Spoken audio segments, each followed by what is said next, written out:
What's good, YouTube? It's your boy, Blue Blood Sports TV, and I'm back at y'all with another one. So fans are absolutely destroying former unified WBA, IBF, Ring Magazine welterweight world champion, superstar boxer, Jaron Boots Ennis. Man, fans are destroying him. He did an interview I saw on YSM. Shouts out to YSM, that's my guy. He did an interview on YSM, and shouts out to the Puerto Rican Prince, Kevin Garcia over there with Fight Hype. They asked Jaron Ennis, I guess he had like a media workout or something today or something in that magnitude. And Jaron Ennis, who is 34 wins, no loss, no draw, 30 wins by way of knockout, 28 years of age. Jaron Boots Ennis was asked, obviously, about the Terrence Crawford fight with Canelo Alvarez. Why? Because Jaron Boots Ennis helped Canelo Alvarez with the Terrence Crawford fight. He went to Sparring to help him out. Jaron Ennis has drawn a lot of comparisons to Terrence Crawford with his style, with his movements and his ability to switch from southpaw to orthodox. Terrence Crawford 5'8", 74-inch arm reach. Jaron Ennis 5'10", 74-inch arm reach. They got the same arm reach length. They switch southpaw to orthodox. But Terrence Crawford is clearly become the greatest switch fighter in boxing history, only rivaled by Marvin Hagler. And even Terrence Crawford's timing for switching is slightly different. Now, when you watch Terrence Crawford in the Canelo fight and the Errol Spence fight, he's predominantly southpaw, right? He probably spends 90% of the time in the southpaw stance, right?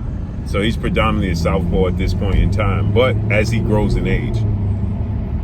But Terrence Crawford, who is now a 5-division world champion, who is a 3-division undisputed world champion, who is 42 wins, no loss, no draw, 31 wins by way of knockout.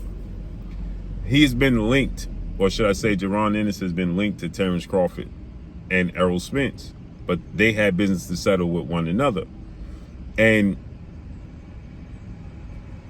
Jaron Ennis doesn't like it. Jaron Ennis went to camp and he sparred with Canelo to give Canelo the look of what it's like to be in there with Terrence Crawford, as at the same time gaining his own experience of what it's to be like to be in there with a great fighter like Canelo.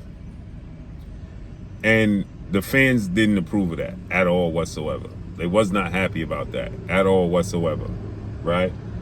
And now Jaron Ennis, he comes out on YSM and he says he didn't see the Terrence Crawford-Canelo fight. It was the biggest fight in the last 10 years, right?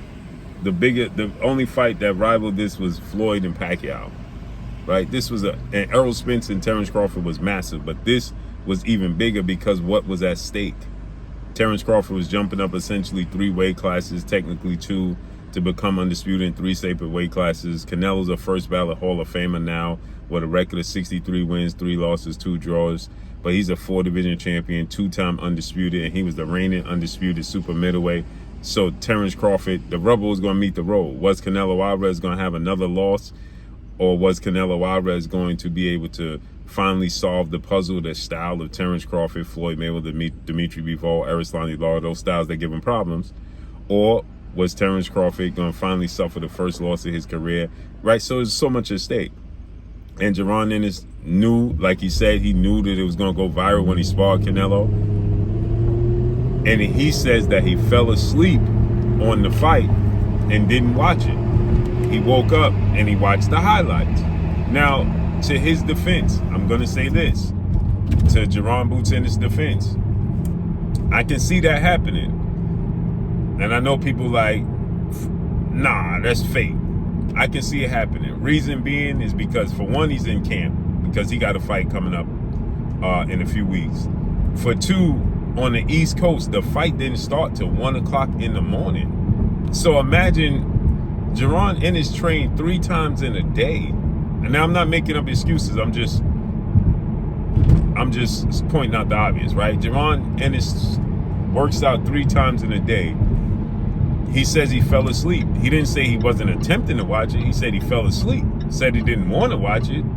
He said he fell asleep. So what I'm saying is the fight starting at 1 o'clock in the morning is a strong possibility that Jaron Boots Ennis, okay, fell asleep.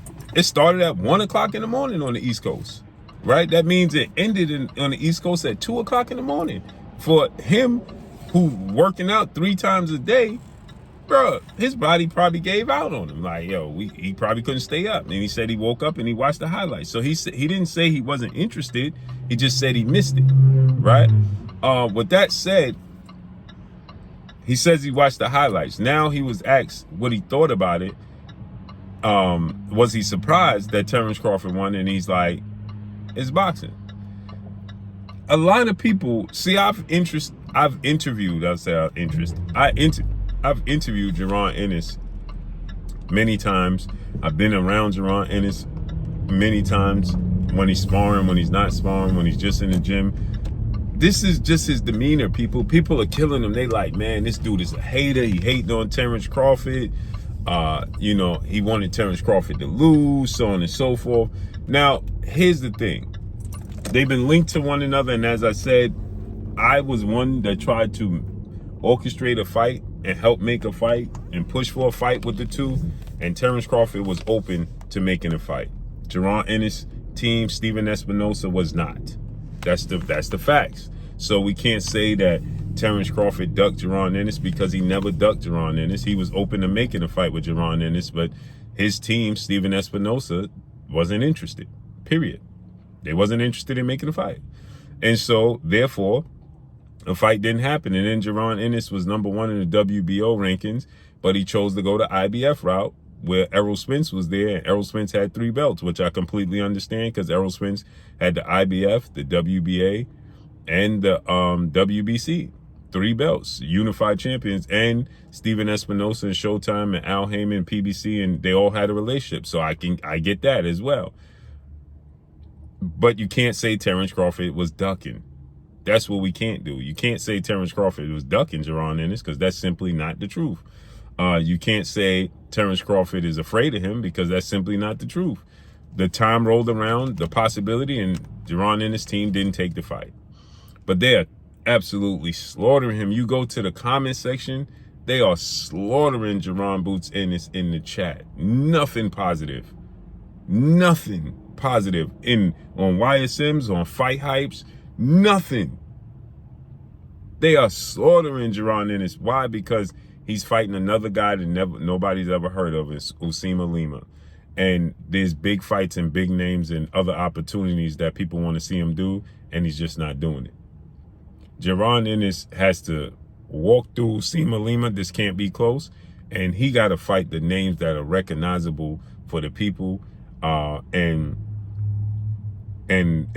redeem his reputation, because it's going south quickly. People was quickly jumping off board. They like, man, he off cold, helping Canelo Alvarez prepare for Terrence Crawford. He wanted to see Terrence Crawford lose. Jaron Ennis got to walk through Usima Lima, and then Jaron Ennis got to fight all the recognizable names and redeem his stock, because it's plummeting. And when your stock plummets within the people, it could work one or two ways. Like Floyd Mayweather said, you can use the haters against him, but in order to do that, you got to make the biggest fights, and you got to have blowouts. If you're gonna play the bad guy role, you're gonna have to have blowouts like Floyd, and against the absolute best. And if not, you got to redeem your name, because Jaron Ennis' name is mud in the boxing fan world right now. It is mud, man. So let's see how this unfolds and plays out, man. You got the Mexican fans saying he ducking the Mexican fighters like Virgil Ortiz. You got the black community saying this dude is a fraud. Hey, he got to redeem himself. Y'all know I call him the Phenom. I believe in his talent and his skill set. One of my favorite fighters today. Shout out to Bozy Ennis, father, trainer, and manager Jaron Ennis. I support Jaron Ennis. This is nothing new. But, bro, he got to redeem himself. Got to redeem himself. But let me know what y'all think, man. Drop a comment in the comment section. Follow me on Instagram at Blue Blood Sports TV, all one word. I'm gone. Peace.